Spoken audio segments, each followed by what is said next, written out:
there was this kid who's hanging out with this older dude, and we just started talking, and halfway through the conversation, I was really blown away. We really hit it off. He had said his name was Sean. I was just paying attention to our conversation, not really about who he might be or whatever. And then all of a sudden, it's New York City, so the union guys come in. Okay, you guys got to bust it up. Time to go home, He says, you want to come back? You want to come back to my place and play some guitar?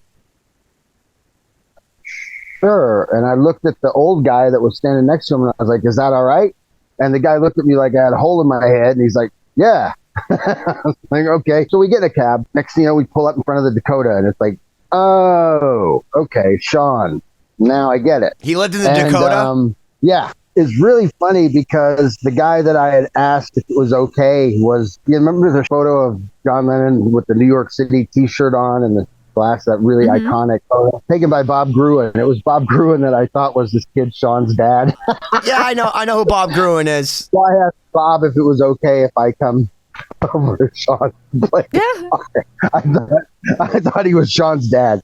So anyway, we pull up at the Dakota and we go up. I'm instantly struck. There's so many layers of this story. I'm instantly blown away by the doorman, because when I was 17 in my first solo trip as a young adult to New York City, it was really important to me to go to the Dakota and pay homage to Lennon. And when I got there, I was taking a picture, and this doorman came out and was like, hey, get the fuck out of here, blah, blah, blah. And being a 17-year-old idiot, we exchanged words. I told him, blah, blah, blah, blah, blah, back and forth. And this was the same guy that opened the door for me that night with Sean. And I was like, wow. Close that part off. I did get a chance a few months later to go down in the middle of the night and sit down and apologize to that guy, which was a huge thing for me. And it was really, it's something special. Come to find out, he was the guy, who was applying direct pressure, and here I was, some disrespectful asshole who had no clue about anything, giving the guy grief. So it was nice to be able to go back and do that. But anyway, so we go up and we're sitting there, and Sean comes out of the back room and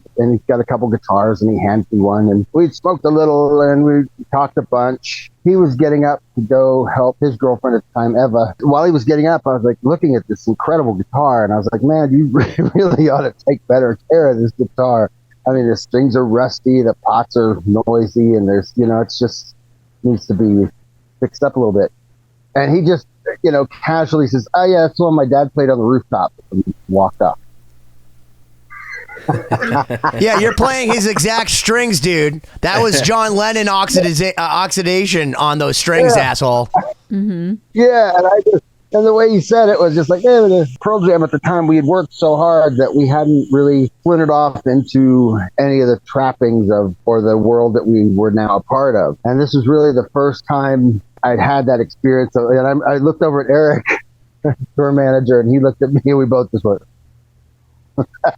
like, I mean, it seemed like it was just yesterday we were climbing in that 14-passenger van, and now it's like that moment hit me like a ton of bricks, that it was like, wow, I'm actually playing John's guitar, and this, one of my heroes, and it's like this weird little cycle had started.